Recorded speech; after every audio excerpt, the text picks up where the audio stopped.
Southern California Pacific Islander Community Response Team e bakarulta kana program semni some kuiko girmai ena ono rua ono saiba dua dia ono.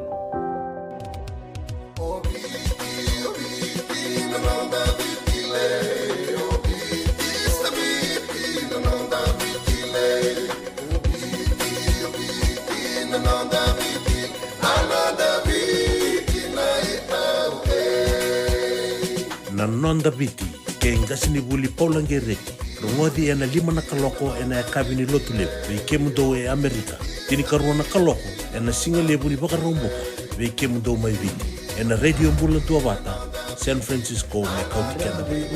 Ena kena seng na libo Senegas kita urani bukiiko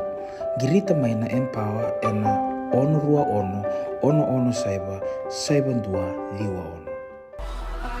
Ongo na Radio Bulletin Wata San Francisco, me County Canada Vatamai.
Single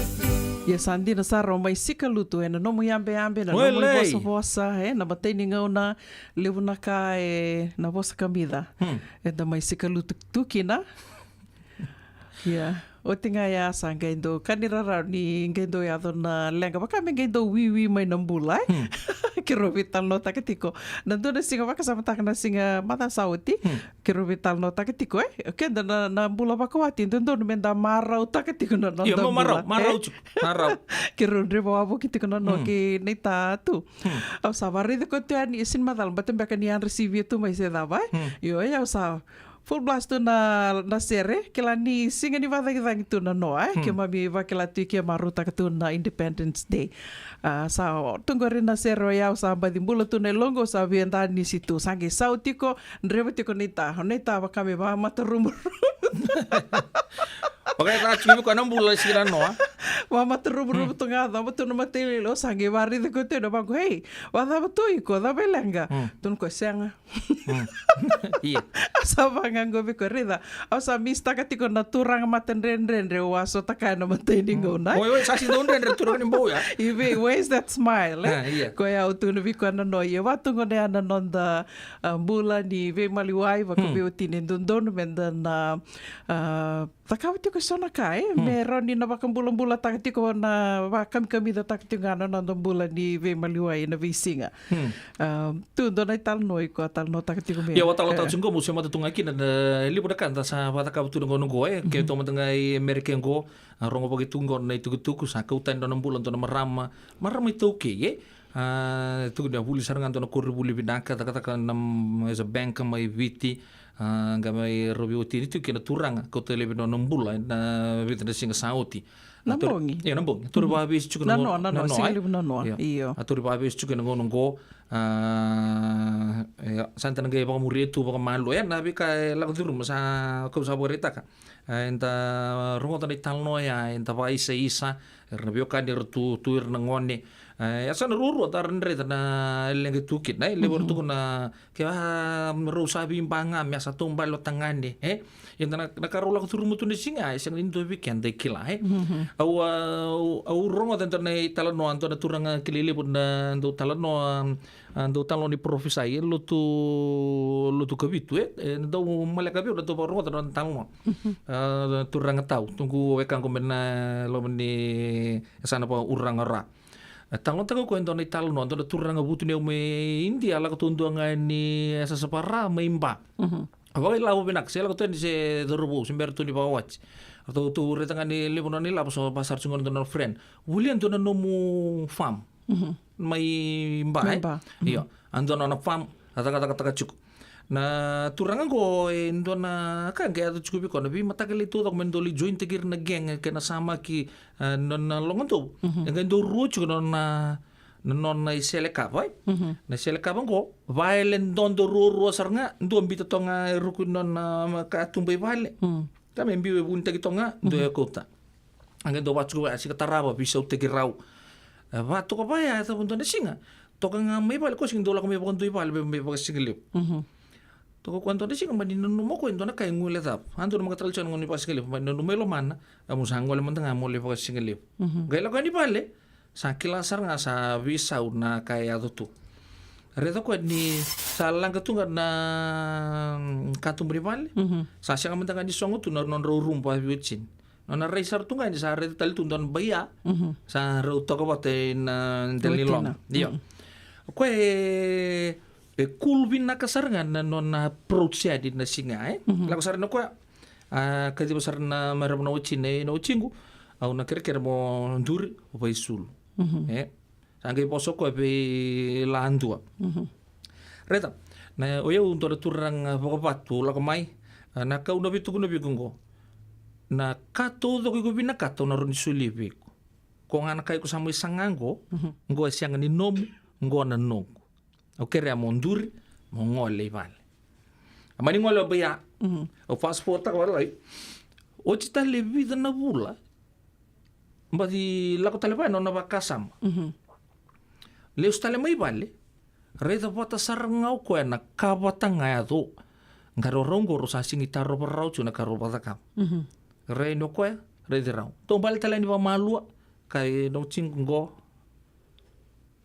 Wei, kake do bina kata. Orang di soleviko. Ko yang nganggo enaseng.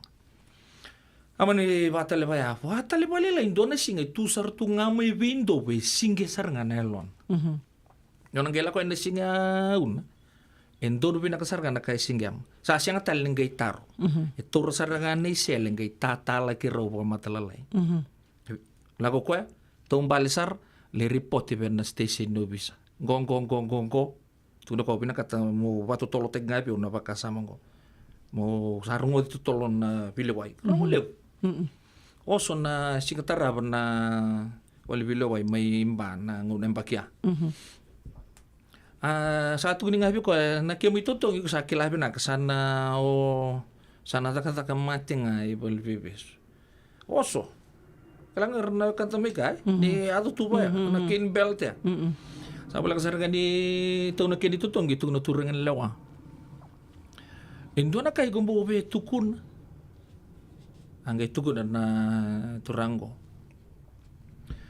Na Burmese campaign. Alay valu kino India. Na raw valu bata ki Burma na Burmese campaign. Iyo. Ni o chinay valu ya. Iros nga vulu kando na Victoria Cross. Raw atamay na matin to India. Kaya na bagay dori. Nangonong go mendo na tayambe. Ma India me baka na numikinan na Burmese campaign. Arto sana le rosa nga vulu nga arto sana tayambe. Na kaya ni karosa nga bulu kandua. Ko ay bosa training go bike muning. Gay para taga-taga ko na metalilay-laya. Sa tala di sarang na singa no nakis. I think supersede takan beka na vital noy ay. Nabalibilawaya. Nabalibilawaya. Iyo, ang kaya pa kaya lotak na turangan ko eh. Kaya pa kamanda nga sa raw nyo tala din ang dua nga na chikini ko melilay. Gaya pa pa mo, para bita na mong bulabuan na turang ko mati na kubila tayo na bukum. Amata ka nagurong ata, dawil saran ko pa kasama, may balita nga ni Victoria Cross recipient, analting sa nga tala di sar nga nakisi ayo, which was a gruesome murder. Pero bukan mo tatala lagi pa matilalay. Oso. Kita bintar rita ya, entah sana pangang ko, ento na bakasama gue, ya siang gue bakasama taga, taladi ko ya, na cikin ni koko merlele ya, o bambo libu na puno antar ni do bakasama taga, endo didikin non bakasam, ya okila sa ya tinti sarang na turunga, oke siang ni bakasama taga mbek, ya anda non bagrita ka,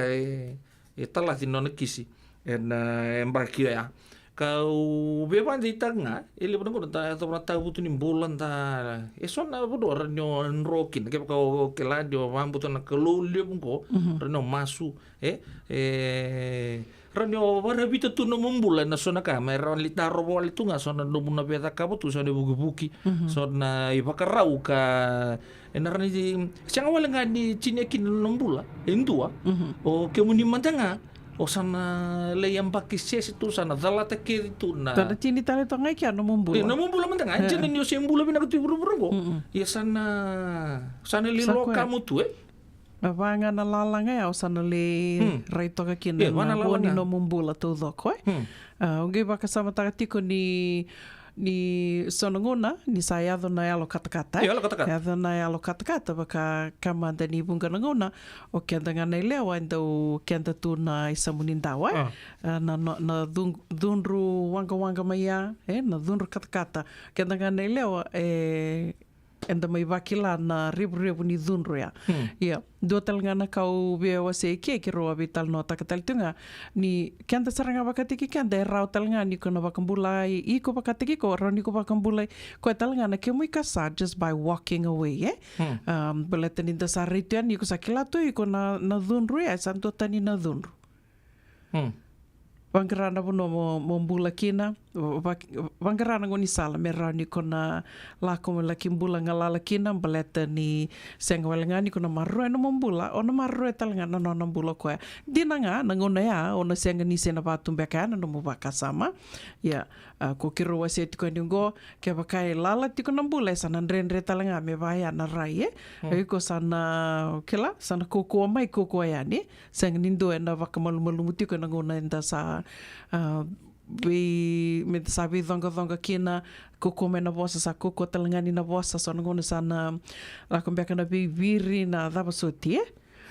koia ia kanga ki rotu ni tiko ni ke waka maniado na do tale na ngona vango the sota kaimbeka just walk away e tu redanga ndo na ngona rani ko ngwale kina mo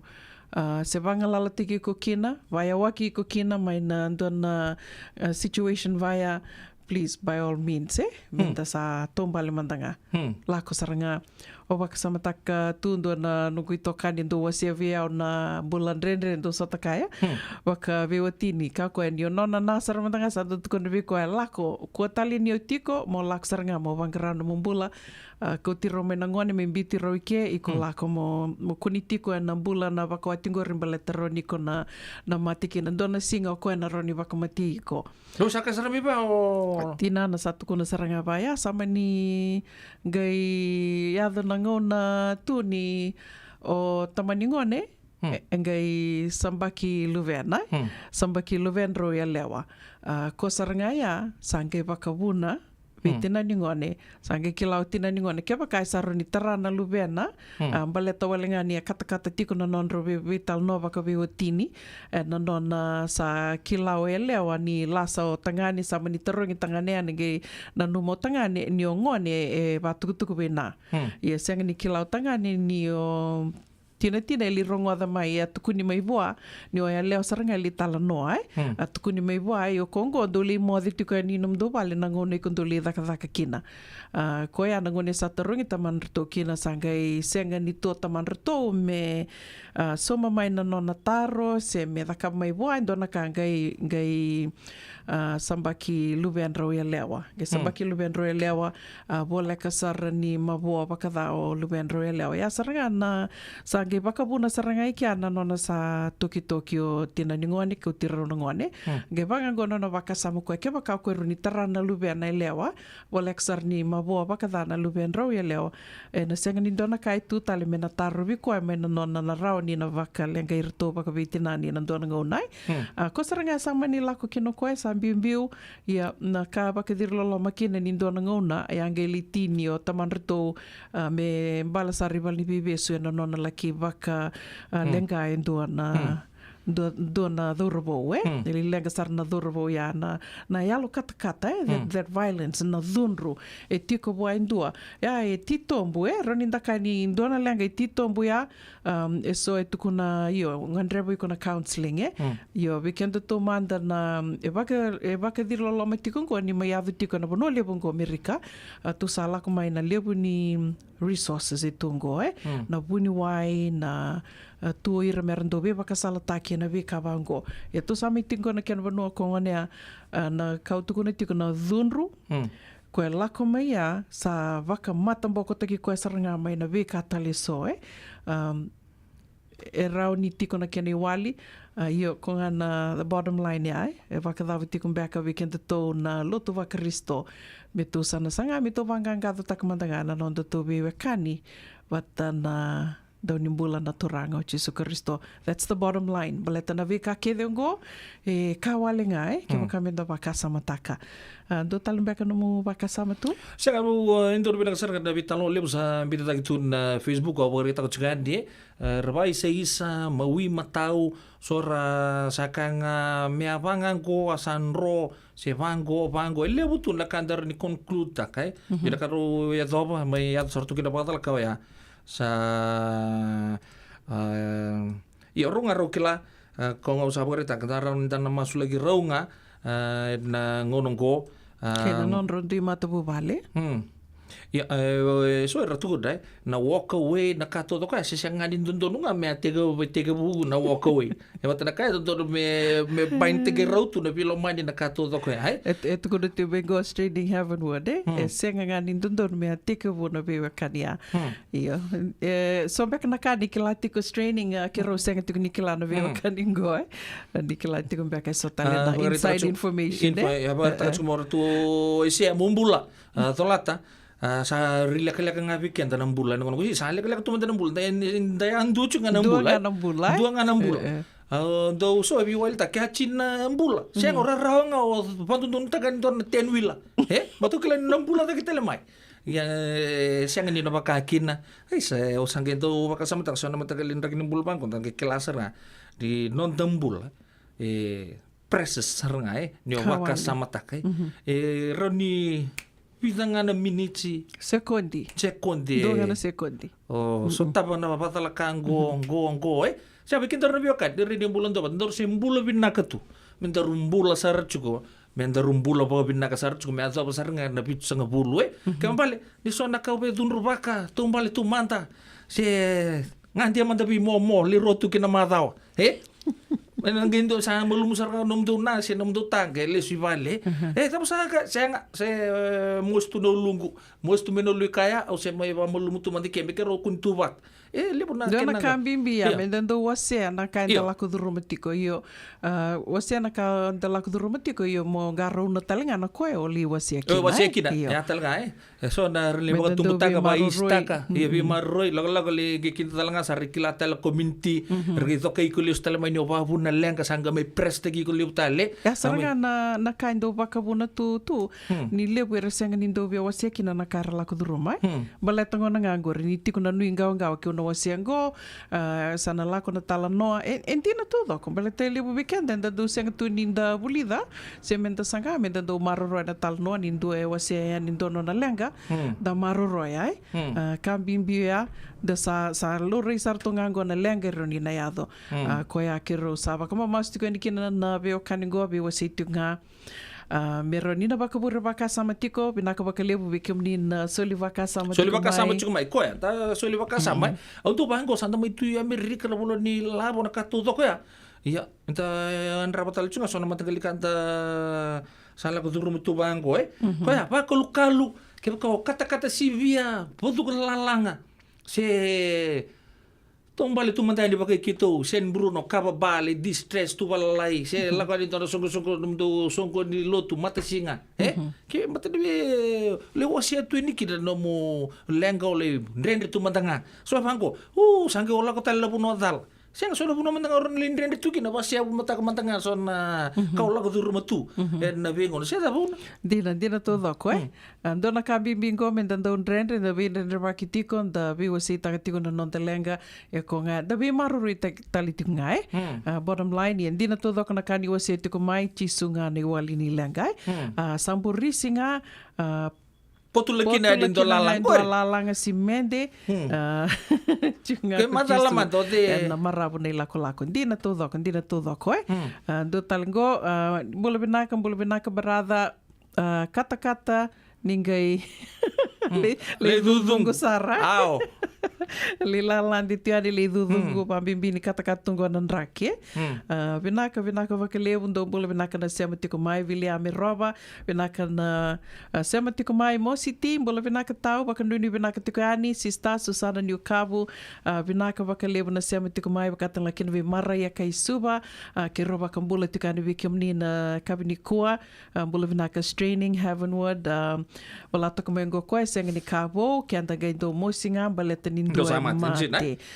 io sanda gaindo bangarana kene wali dina todo ako na kani waseti ko mai ke rosa ba kanu nuiti ko na be ulutanga ndo mai waseti ko ani ana nonda bata go me rauti ko nina be bakara ramataki me rauni nda na yandre rabiti ko kina na be ka so rauni na yado ambula binaka ratu isea dolata ni bula binaka la veti mbali suba binaka na sema tiko mai bakatang kina ve mbui fina bula binaka mbui fina Maria Danford binaka na sema tiko mai na kavini kua e kari ndingauna binaka na sema tiko mai bula binaka di Lady D Naomi dau binaka bakalebu menda sa loto nga baka binaka menda sureta na yalo tambu ni kalumi beliu taki ena nondambula dina tau koi senga talani ngule da bitika na serango laisa ni nawa ni bula binaka bakatel nga kina ve straining heavenward Maria Danford dombula na soli bakasama tiko mai na bakitabi tiko mai kina nonda wetala nonda ulutanga tiko na kavini kua bakatanga kina ve lati leta na wanga liva vinaka bakalevu na sema tiko mai na kavini kua Bebaka burebaka sama tigo bekenda to na seri mai ve chale mareau at radio Bulando Vata sabatonga walu na miniti me wano na kaloko. O bang bulu cuma taka be na managing director ni Besi Logistics turang tawalengu ino ke Saddam malom bulai.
Radio Bulando Vata me kauti kenda vata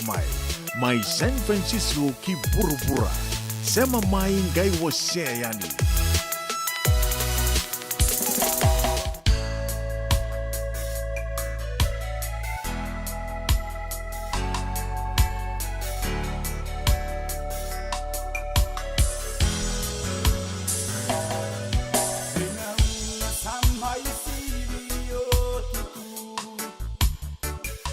Borra,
Ia se manidava na kena dendena balavu ni tui ke au na lesu iadi, Dodon mena vatiko iadi na nonda ela alambeka, na veng dinati, dinangani ndo mai ave levu na lenga. Da vital no takatiko, au kila ni sanga ni o kirunga mai vital no takatiko ani na ulutanga ngo e na buku ni lenga mai ave tiko. Au tuku na go tumbaleta na ngona kito o sako tiro kina na turanga ruar to na nonda rubulanga na kavinikoa. Beru salivondo, dua tali na ngona balabu na nero le vital no tuke Mr. Graham Leung. Ni tuku na ngona ko isa, ndora kana niro maru taka, na nero ngole maingo na vika waitaki ndona kana nonro maro taka waka binubina katakatiko na vika waitaki nei tobo ni vika waitaki wedingomi e ro wakila na lomani vida tiungana singa ro mai tiko boli kinongo na kendo malio na toke kasama i waka tiko tiungo Amerika waka bimbiti ko California ngai tuko no koe kona marau ki ro wakila tu mai e mai waka me mai boko di kia tu se kako baka me mai baka boida ta ki saratunga e na kai mai tarango na nonda to ai tiko ba kai to ke the Fijian community and lenga mai ave tungo na noa tono koe na nona mai lenga na marama ana noa non ro we bala baka be otini ke na nona mai kouta na nona mbula dona dorobo e na mother sawatito tukunini dorobo ngone ni benga e sa waka rau tō koe me pulo November me sana li dhurukina na mate walu ni Amerika. Ngi tukuno koe ni e awakanga e tukuni ni duanga na nonro vi maliwa imbenga se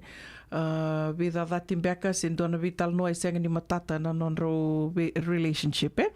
o kona dhurubongo ka sama ni leka saranga kina nona waka sama mani ko te sarakina nona bula wakata ki koe e waka lolomandina ni do waka samataka ia o te aka koe rura na kisingo na madhaunga sa oti na madhaungo waka me waka buidha taka saratukunga na niro ngole maingo ke na marau enda mai wakila tiko me tiko mai ni tik puni ambaki me adhawa tiko maingo na nonda maru taka tiko na nonda matani tuwo e vai ana kai wasia koe ia kiro mai vital no taka saratiko ane waka bimbi na we wakani ngo me wakani kiro kilali utalanga wiki omnio ni sana rongoda tutalanga na nomuni wakasama vedede akina wakasama oyo no mateni kala kome veo tu santona kana matangali dhunru e watu ya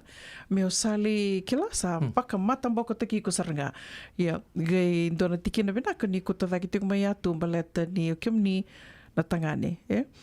ni wakangane ni dona kage tukuna daki mai ngo koe ni Italia na nonro vedun rubi kata tu nonro vedun rubi waka veo tini senga ngani rauni na labeta na lingana me dhakawe ndona ka baleta ni tuno na wakasama ni wangane ni Ia, na kai tutur me whakatumbanga ai. Ia, on the other hand, ento na vitala nongo e rambai lewu e chi tombu sona nreta vango, e te sianga chi sundoro mo masova e lewu nrau vilo mani vango. Ia, e lewu na ngona, o kima misanga ento mo i thingo tunga, go ni voso tango na nongo rai, kima ento mo i thingo tunga, so na kena na rebu ke me na tangane o eu so na ngau ndo lina numatu ni o kimuni talanga na marama o nindo provoke taka mai me ke me ndo react so na ngau na kimami roni wele bin na kasartunga ora nindo ngana ka ore nga bango ndo beka nga zaka mai ndona ngiri o dengori o siang ni to sa ni tegabuna mai ndona vitala no sa ndo ngana kalilai o kila sobi ki mami roni dingoma isi matale bebi andonu na vika umari tango una se kila ni dor na roni ndu wakasa mai ke so na ngona so na len ke ba kono ndike ba talanga ba malua usingi ka ngoma mo tu na lenga kede so talanga lebu na ngona ke ba paciente ta ki sandu me bilte nga ke mina turang ye ke ba kona ribo ti tombu loma ra talanga ni roni ndu talanga mo tukuna so na ke na ba buri da ki tu me so na kavango rani ni na metarungi talanga ki na maram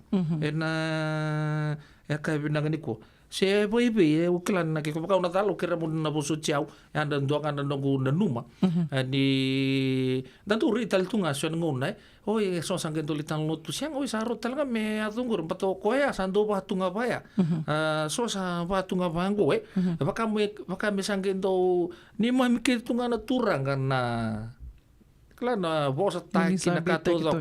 ko sa tanto lupo tu tunga marama mai ya ni sinren na tutal tunga lulupa tu Dina. Dona Raya. Dona Raya. Go kero be wasi tinga ningo. Iyo. Singi kai me ni nale lule pa keu kina na marama. Au do na numanga so na katal nga bayar ni na ya do tu le bang no kim samai zinko makete tunga na isongo ni kete ni bital lo ke pa men na ilo bital nga pamalu. Sang so telenga na kina pura chuke. Rendo pa ko pura saranga mai biki mai madun. Ko sa liado tu gina son na bi matanggali lenga ko ndon merau ni taru bi koso batanga na nomuni sa do ba bu ngamai so sa lago tunga sa sing releasing ko merau sa riek seda pinaka ondrende tikongo baleta ni vaka sama taka na live ni ova wili katoka na live ni vaka sama soli tikongo ia viendo bata toka ke tupe na tikino ya ni sono kono kento to talenga na marama sa kila sa seng seranga ni rawa ni vaka mendo tukuni to na bosa ba lawe tu sana we roka ka toka ba meda me adoba seranga ni sa li dhunru sarama yo ko but oyo vaka sama taka tu ngono sing tumbo da mikina kila o kai ni ondo ngoni bena kutivali o sangana nongu na kake de uda kabivale me waka maru te kirono nongu tumbu ia o nongu na senga ni kirondo be mali we benaka o senga mande kila na dabe ba kine ko embeleta be ngo sange mai raiti ko na kena poso tek babalangi in hindsight we look back o sange mai rai na livni ka sabuli da mai o sange tora rawa ya na nona tumberi da ke mayona so she didn't know any better ya o kwesaranga ya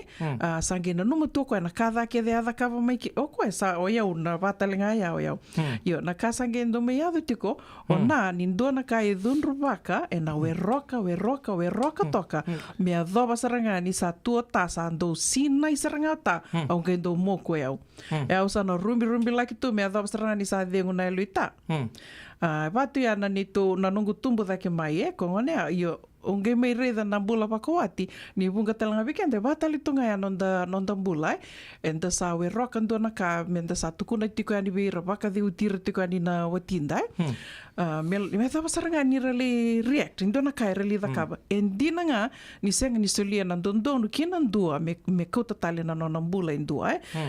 kiro bia baka mata taka tiko ani na tina whatever it is, it doesn't give any right to anyone me na kota tali ndua tali na bula ina lain nga kero singi kondom taga chukai ningo kero be tu tunga ni ke bakatan tam matangai libu na kanto ya tapang ko enta puli talanga kinai ando itu kungo do libu na nomnindo ba kile mena suimate sona kaya do tu ye sa obida sanga bulan bag se tarungi chenga ngo se kau da chenga mai ro ni do da sana ya so e bango sa libu nga bakata taru dalin chenga mai do na message nga ngo ala ko bobina nga mai ai ala ko babina ngamay taka bola ngamay to na nungku kero taka pat sa lebi muita tala tu ko di tal sa post ko mingor sangga banget taka tu mo sangga ko ngau tu ni chungur o di o sa kay go kero taka pat kala sa lebi ko punut tu na ko tu ni chukina so talanga ngau na kima misando mo imbil tege wala nga natura kan kim do react to ya na so na situation around ni we could have avoided it kaya ka niya asa nga mentanga munwa toka nga pa malua no tarong ambi pandu so na tarong may pandu kinandonan raw sa kakanga sa nakali sa sotong na sa bukan do na back slap sa le singi kinabalimbalik ni walya na numanga ni katudo ko both ways it goes both ways na nungu na numa ya una singkla tapa do nomuni na numa se nonra satu na training ha bunuat wera nga marama ke no marama nomuni arangi na bantuanga na me muni na men right wele hi okay rambai le busar na vital nongo na radio bulan do bata Endina ya na dona kango na bosa, dinda bosa. Yung bantanga tu satu kila ni batal nga sato sa tiko na impakin dudun me sato sa batatali tu nga kina yalo matua ang gereda na impakin ni bulay ro tiko kino ro na may lenga tiko ngoro sa 5,000 kandu ayo 5,000 kandu ro tiko na impakin ni non rombula endona kawawili kana doni bola na madha sawe titu wili kiting gitu kuna tiku na marama ka wili kiting na kena bola tuku ya as you get older ni sa tosa tiku na mbaki endona ka endon menda na baka binbina ka tiku ya na bulang lala like you're free to express yourself kila bakai kuna senga ni laku bata me kena alo matua ni sa tos tiku na mbaki sanda don me tos tal tenga me alo matua ko ya endona ka ero ni ndakai ni salo bata kena alo matua ni sa dun rumai o ko na ke mui kasa o ko mo se bina kana ngona dingi ta bina kana ngona me rawa ni ko ngai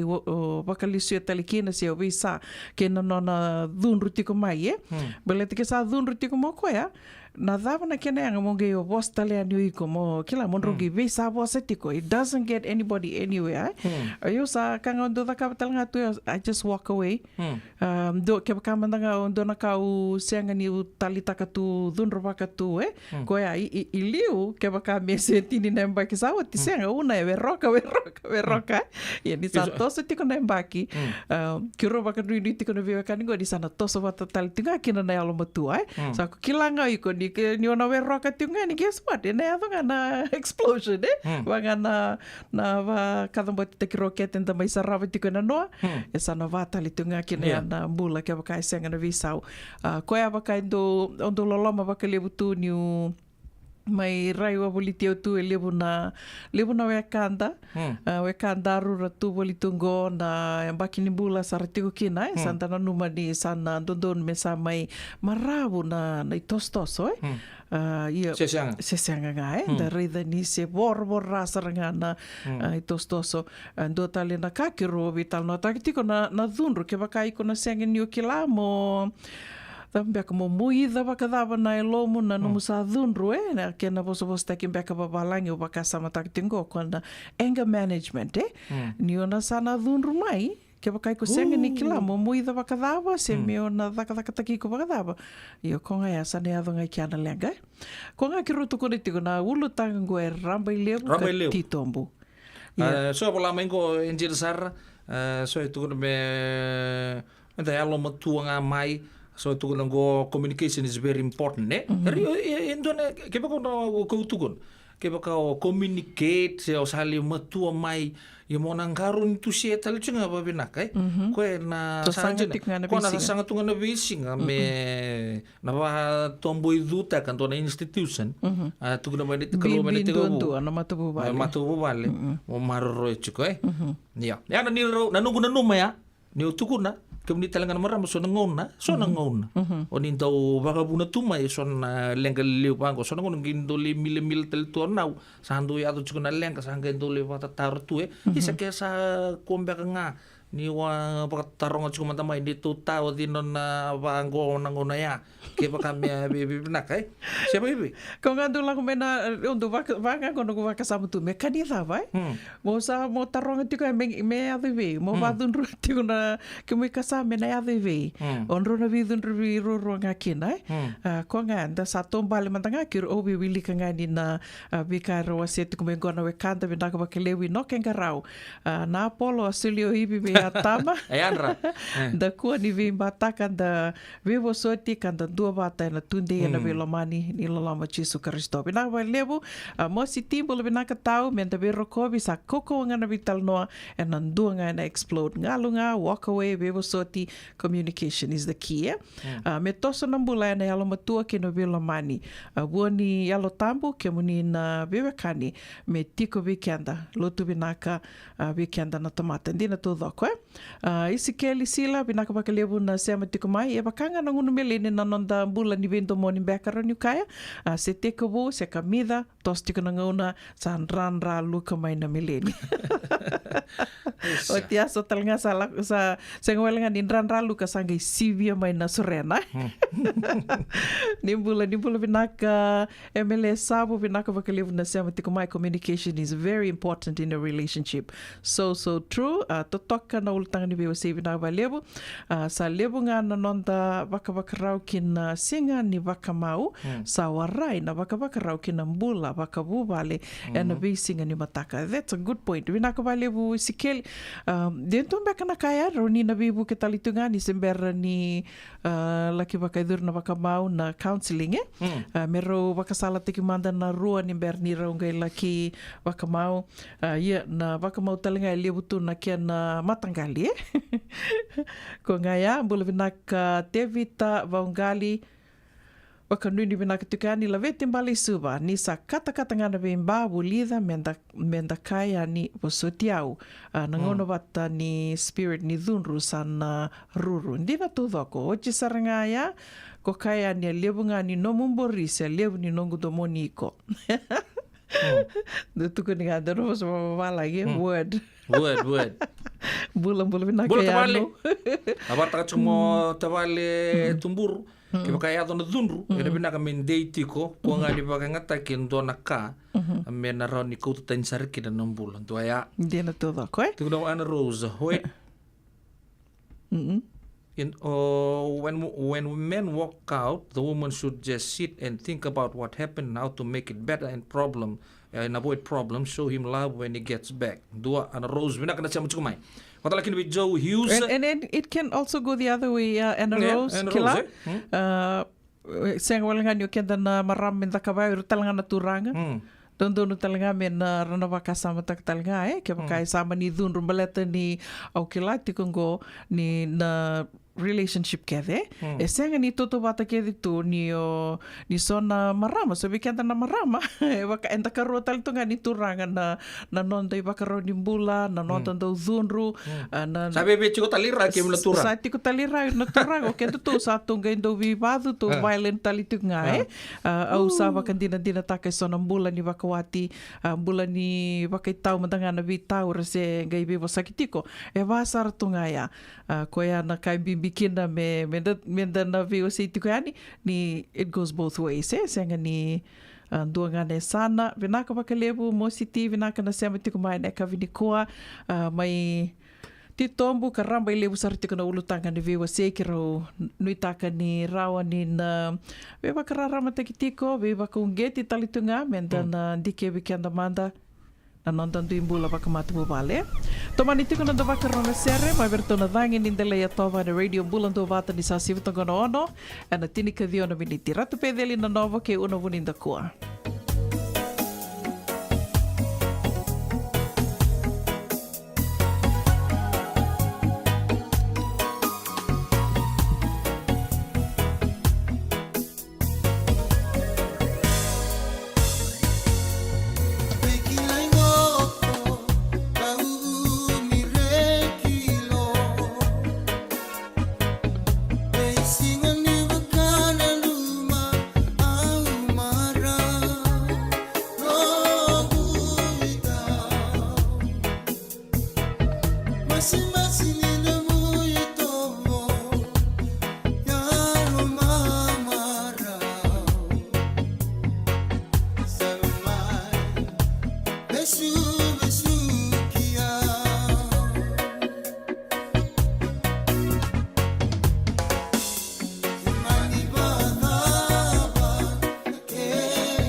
Radio Bulan Dua Vata me kau ti kenda vata mai.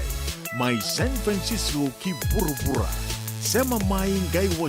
yani.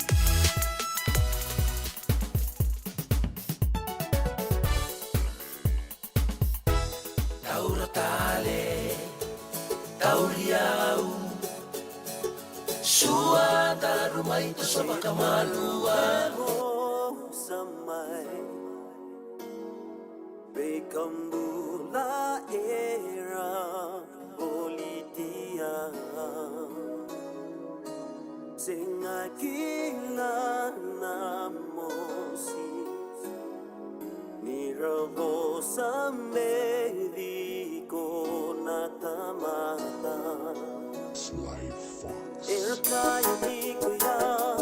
Mekuri sadin ongumbina Nalilim bulangongo Segay duay kila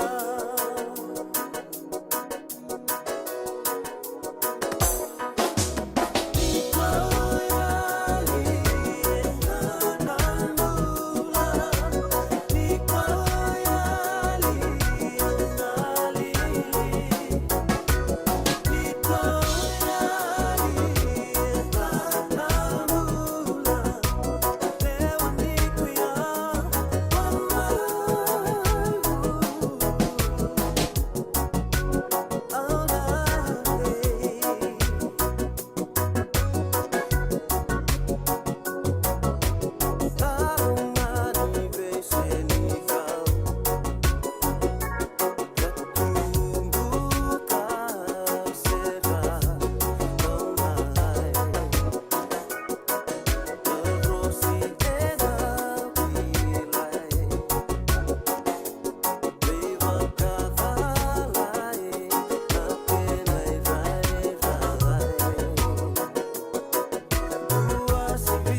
Ia santina sara niko e ali e dhana mbula e na radio mbula ndo vata me wakare to mai sera takatiko ni avi kenda na wei kata vure ko to me kena na ngona ni sawa tonga rusa nga buruka 5 miniti me vitu na kaloko to tolo sara tiko na toso ni ngona ka kiro waka vina ka tiko kina vi kio manina sema tiko mai e na kavi ni kua vinaka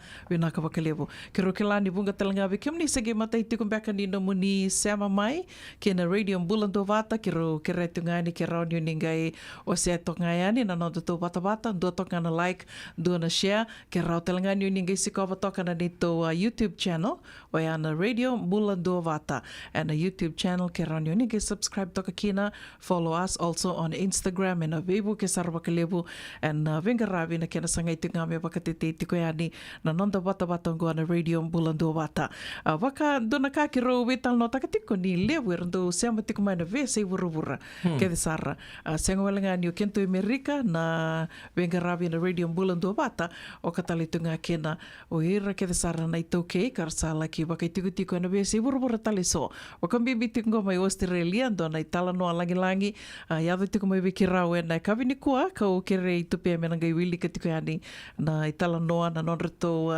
ndo tale ni so sau erto le mbite tiko na ngoni ito ke mai Australia.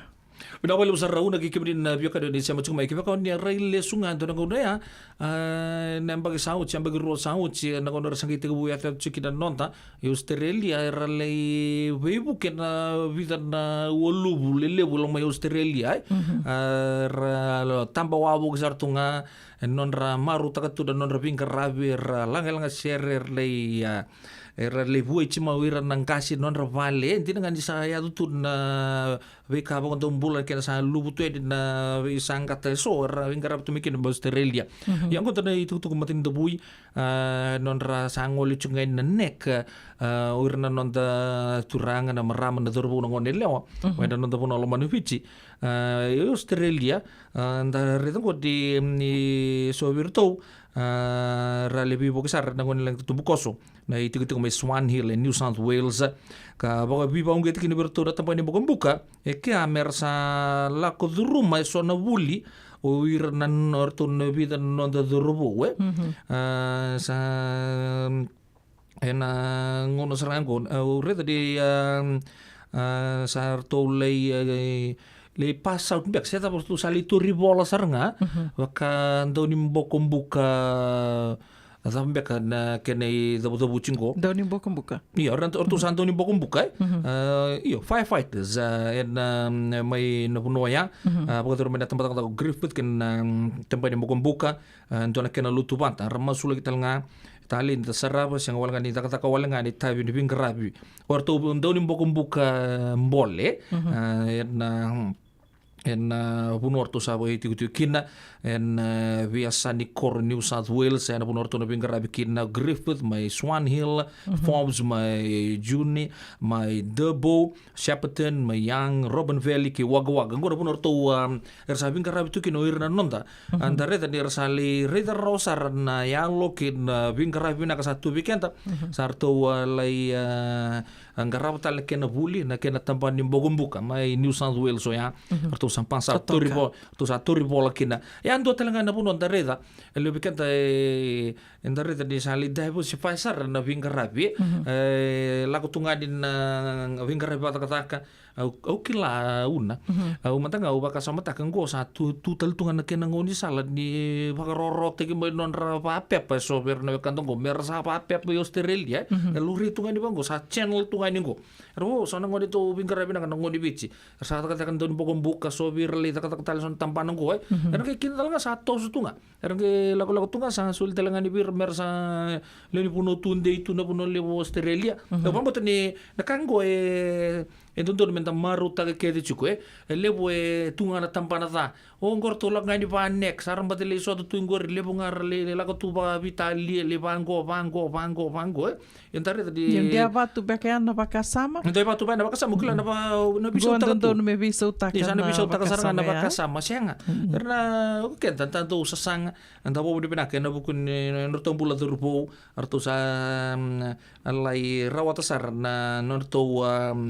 Weka membaleta nertu takatale na tambani mbokombuka le leworto san lisimerto na gailai bingara tokina oya mai New South Wales mai Australia una. Ina ka wato ga rosang bula miniti bevitu na kaloko ana dona ngona leka go rongo ditiko kina na no de wasine ngona bakatoka itiko nei rongo mai bal ni songo kero be bakambula tikane ve David Johnson. Thank you for tuning in, David. Bula be naka mare da lalanga vesi ki kem do ke de sarna sema tiko mai Australia kem do ke de sarna dorbo ndo salaki bito tale toka ndo tale nei so sau weekend nei toke na no ndo salaki to ribola tiko rawata tiko ndo na bakatanga ndengendo ya na daka waka ndau mbokombuka waka nui ni benaka tiko yani na boku ni benga rabi wakata laki na vekem ni ke de sarna leo ni songo sen ne wase Griffith lotu esele waka nui ni benaka tiko yani na boku ni benga rabi ken non relaki maroroi tumberi tiko na luvenda rongole tiko yani wakadaka bola venaka turanga tau Josiah Hughes vinaka wakalevu na sema tiko mai na kavini kua wakambula talitungani vi mateika mo sese vinaka wakalevu na sema tiko mai mateika wakanuni vinaka talitunga vi telasa nangio vinaka wakalevu na sema tiko mai bula vinaka maritha kaloni wanga wakata lakina vi sista seni na isoro ni bula vinaka wakanuni vinaka tiko yani vikimdo mai Seattle sang talani ngole da vitiko na straining heavenward bula vinaka straining bula vinaka diba mukila lana da muni. Tebi ngudake, keruate ngudake. Imbula binaka. Na kabina ko mai Wellington mai ni na korturang ke New Zealand. Malombula. Ke mundo. Do tombo renre chuno ko keruang ko pa ke mundo sana bibi rodak. Maunggirian di mana Prime Minister mai New Zealand. Imbula teman-teman nedana. Iya. Straining heavenward. Kenal bal sana renre ngatom boka. Bula binaka sela maliku baliwai. Wakandu di binaka tikani vikim ni miri Diu ni bula vinaka na sema tiko mai na kavini kua wakatel ngakina vi turanga vi tumburu ni bula vinaka tumburu wakanu ni vinaka tiko yani tevi tavaungali vinaka na sema tiko mai mere saturu vinaka wakalevu na sema tiko mai ini dhiri wakuri valu vinaka nambula wakambula tiko yani vikimdo na sema tiko mena kavini kua wakatela kena vi havi mbali kiwai vinaka wakalevu na sema tiko mai na rere ke kemni ke sarno venga ravi tiko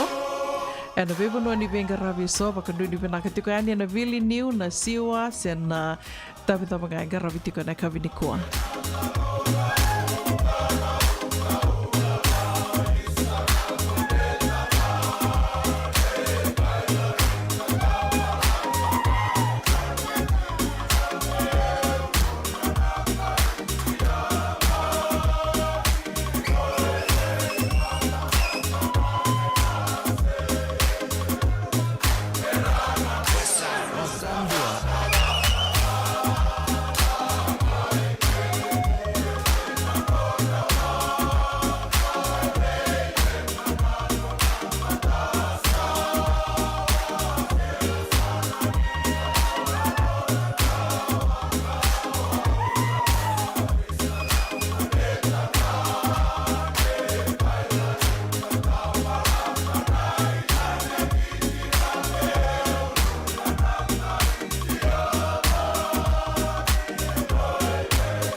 Io sandin sarmio kan lomani usana topo le tunga baka malumo na posoto tuna mosi ni longo na kabi de ngarabe tintai dua dio ono ya na baki de kila i chugo weekenda na ngorongo ke baka pataron chugo sapo chugo weekenda tini ke dona miniti me tabo non tobi talo na kabi na ko ngun benaka darmat matikin na rongo mai val ni songo na kini matai nga ya na third annual Fijian Pacific Islanders co-ed abang batang na volleyball tournament baka dur talkan embaki sau mai Seattle na kena kabi na baga dor chuki no yanto na mbutu kai baga ibua arto na baga tabi chuki na namati lao ne tapal sir butuanga and friends na DJ talngaki na dona DJ Rongo Lebu Weekenda merke DJ turanga tau Joe Savali sambo dona combination vinaka kachi vinaka chiku talngaki na kemendo sista se ni nei soro iya tabale se nei soro to lokai to le sote adi na chiku talngaki no turanga yanu cucu lo mandi waktu lagi de turanga nita Mr. Tokan lau gitu na mati lolo di Siru and Friends Oya edna mamputa kawalu ni chula ya na singa wakarawai sarangango tega buta juga na bima mani ono na kabi kina bima mani ndua na mataka buy tickets now pay the door sana vasanga bulan dola ke bako buli raungo tolu sanga bulu na dola na bako juga na American Legion Hall rua diwa saiba diwa 56th Avenue West Mountain Lake Terrace Washington diwa walu saiba vatolu makataka na tigini singa ya kemni Seattle sena Washington State na kalani ndo ngono beraka dalle rongo live band mantani kinar tu santu rongo to ngango beketo California go sa kau da kan de kemdo arto na mati lolo go Serwin Friends Band featuring DJ Joe Savali na Singapore wa sarngango tolu sanga bulan dola go wa boli mata sa ba sanga bulan dola mai bima maniono kina bima manindua na matakale lai ya na third annual Fijian Pacific Islander co-ed volleyball tournament kena songo na bodor chuga na kabi angai nama katoka na kena vital no matila Italia ngai dora chuga ni bikemoni Penakan gona mo talaga di madang gona bulang go lewu sartiko na sota lewu na onga lewu na gito bakai duritiko na bakarawa talaga go bekenda to Santa Rosa bakai duritiko na Galvin Community Park gona 3330 Yulupa Avenue Santa Rosa na nonreto volleyball na Bulioti na Lilin Memorial School Losa USA Volleyball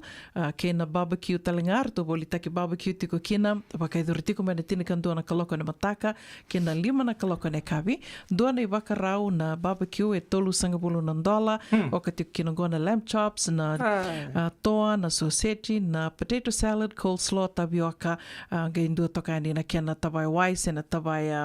waini molimbeka ya na bekar to bakaru takatiko na Losa USA Volleyball Team barbecue sale bakaru wise rangango and bakaidurtiko na Galvin Park na beauty ko na kena tikin dua and nonto bata na radio bulan do bata. Untuk talanggo don sasang talanggo ini of 8 ex-servicemen South Bay. Orto da sotia oti mena non tuvo no mando bici sotia lubai sulu na poder chikan orto Cabo Barrel food drink and music and Diwa Ross Valley Drive San Rafael and kawal lising di bulu chula en Singapore ruwa italngango tolu na kaloko en kabi na tini karua na kaloko kena thim nganda bakan damu ya orto na matival damu tunga kena bakalo mo binaka hot curry live band singing ringi tosomai lebu kirto madan na turanga marama sochi lubai sulu South Bay na Diwa Ross Valley Drive San Rafael kawal singa na Singapore wa isaranga go tolu gina tini kerua na kaloko na bagadur chikin to Cabo Barrel menda toso yani kina bakalewu na Tukutuk katarawa na singa bakarawai mayongo. Senga ni bakarawai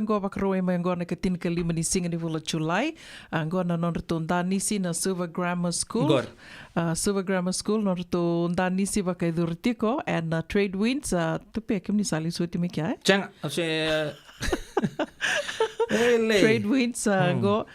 kila ni sana kila tiko na vono ya na tiko na Old Redwood Highway ko tati tiko tiko na songo na vana kaloko na kavi na ruasanga bulu kalima na dola tiko na idurduru. Food and Angona will also be sold at the venue. Ningole mai ni mai vunde na vakaroa saranga mengo na katina kalima ni singa ni vula chulai. Kene utiu tinga weekend mai na nungu tampana wen dona driver tumbi tapata chuna First United Methodist Church of Santa Rosa gona tampara bagi tau kengo kena sangai chunga me buke urto na na bingarabe na Colonial War Memorial Hospital. Join us in improving conditions at CWM Hospital. Your partnership is very crucial. Ngodona sangai yang go, let's help CWM Hospital thrive. And don QR code karon nambita taga chuka sa chukum ba na no to andro ni pepa kailan ngayon don may update talane. Meron na scan ta ka buke ran ni bita matanga na sendo va kota when lebu buke tu na CWM Hospital driver tum bita pat chuka First United Methodist Church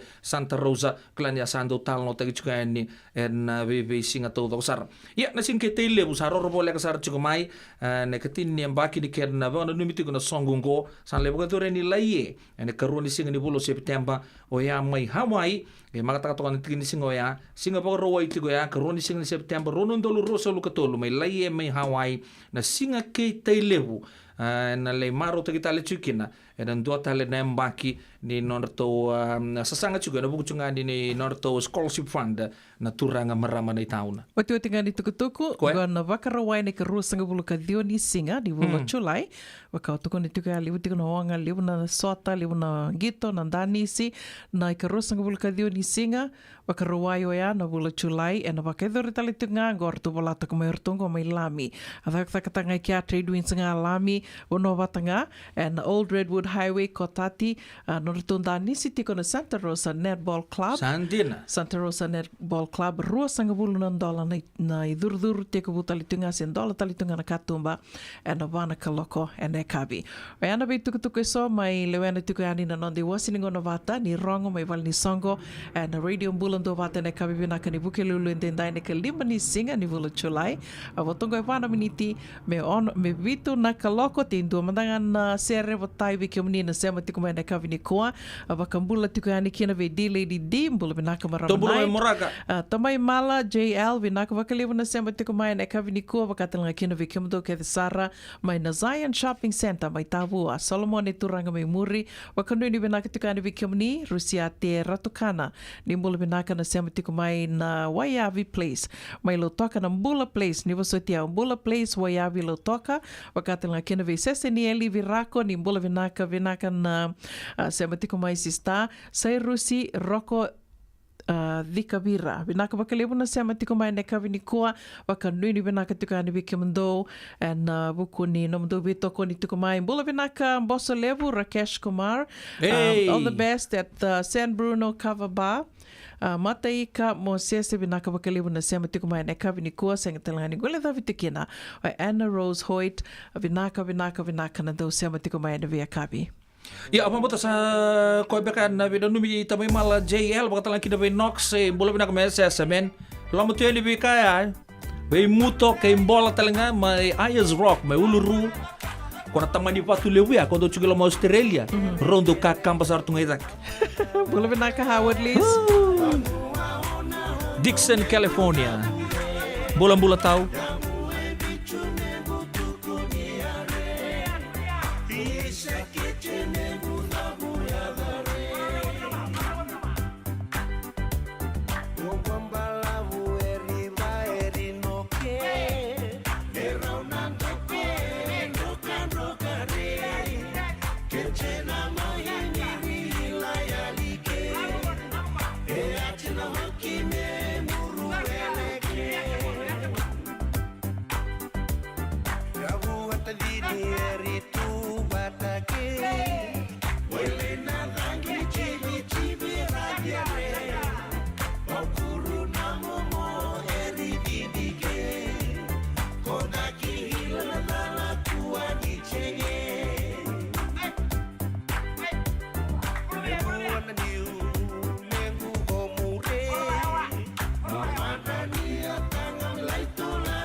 Turun kena param terbawa kena kena leon dotan la ser mai Amerika talanga ya. Dono mir tu juga kita bukan bibi.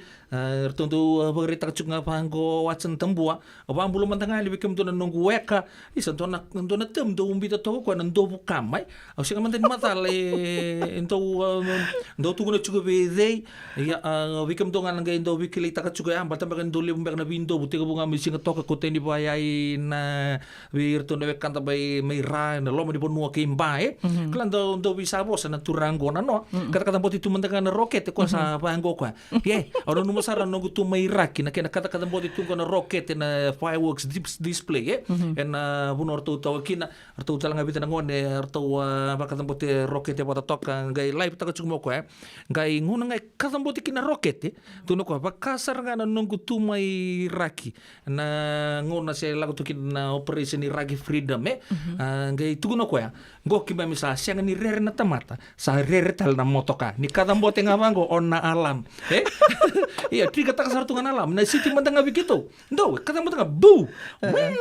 kala na bi matanga li rorong ni alam Kuritu ni fireworks. Kuritu ni fireworks tu nak ya. Ya mo ni kila kina turang kena marama. Ni ba kata boti tegna rocket ke misa singi pe mai re roki ma misa rere ngana motoka.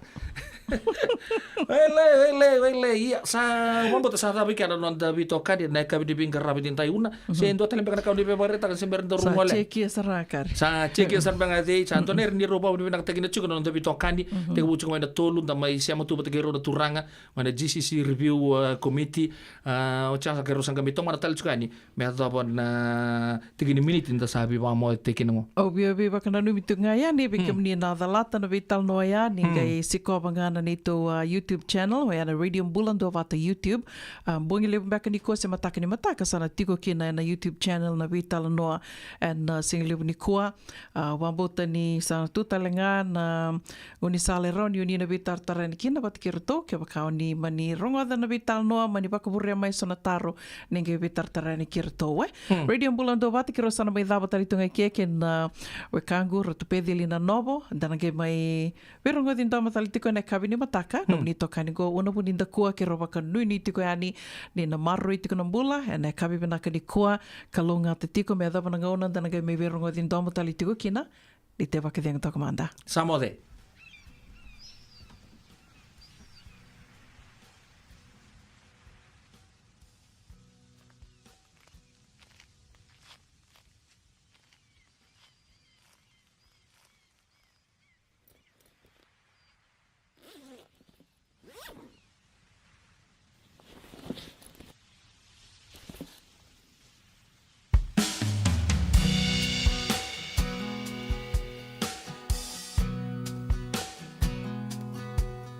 Sasea bumbeka nandondomo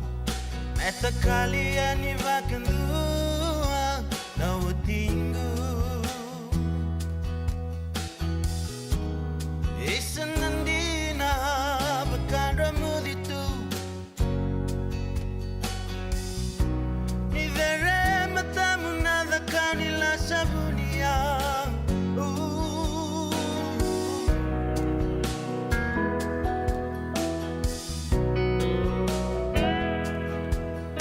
Akania na wenye matangu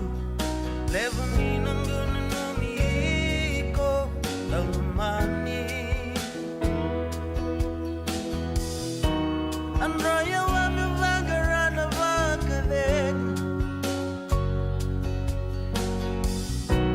Ni raivi kavali savataki ya kumosi Saibena yala yala nisingani vakamau Moran dalam mani avutiko ngakawatiku Kian rabu ambeka sema ni butunia Rakida sebina kamoran dalam mani avu Sengalia Kena daba sarana mati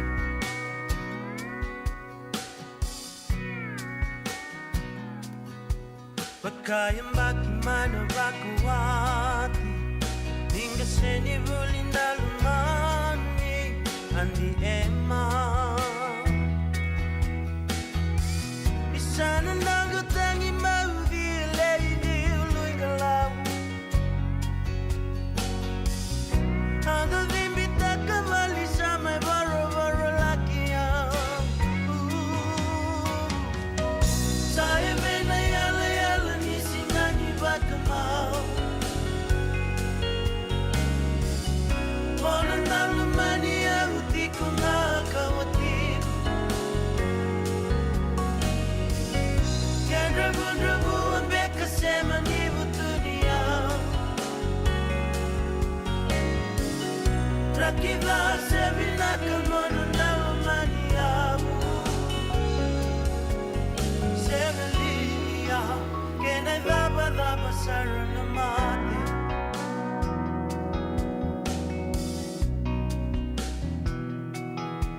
Darumay bulat tuwingiladi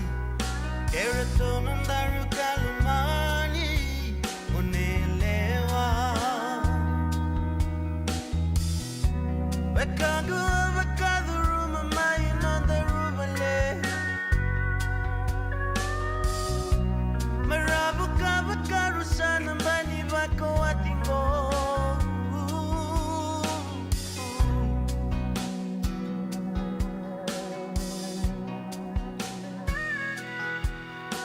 Amasutatu na bakadengu Mesumbuti ko na watigo Amungole Kenraw na bakawati sana senga ni baka Nanongo seni tangi maudi ni ulugala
Daba sarana mati Ito na ka, ausapa ka, nandarubi wasi juga nunggu ito puta na bitan lang ko na ngauna na siya Sa dotu lang nga son to ka, pakai lalabo suri nunggu gabo ka boka Bata pa ka ni sabo lang dito mo nandito ka, no bita ka ni sigin lalo to ko sunan tang gabo ka boka So ba ko, sini nakit, lalo talang gabo Nisam Bulabinaka. Sema mai kawasean in a radio bulando mata San Francisco. Darungodi ang natulog kinabito na klok na kaman ni Moniti kinaborobuka bay kemandawa Amerika. Dini kinaruan na klok na singalevo ni Tusi di kinaborawai bay kemandawa biti. Radio bulando mata San Francisco. May kauti kanda vatamai.